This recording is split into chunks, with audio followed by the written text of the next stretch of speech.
បាទអស់ហើយតែ2នាទីអីទេហ្នឹងហើយបាទឥឡូវគណៈនេះគោរពអញ្ជើញបងប្អូនក៏ដូចជាក្រុមតន្ត្រីបាទសវណ្ណតន្ត្រីទាំងមូលរៀបចំនៅក្នុងពិធី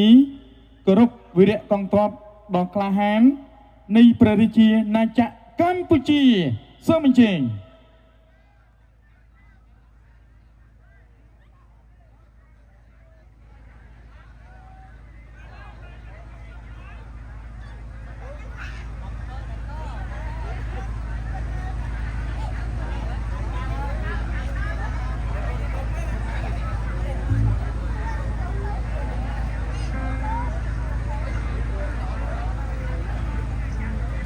បាទជាស្រ័យបាទសូមអនុញ្ញាតបងប្អូនដែលថា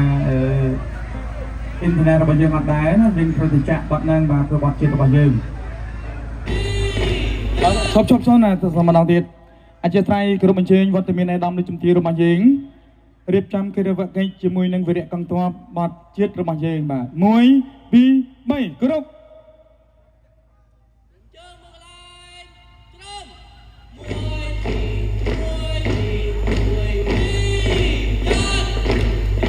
គុណមើលតមេឃមេឃមីស្រទ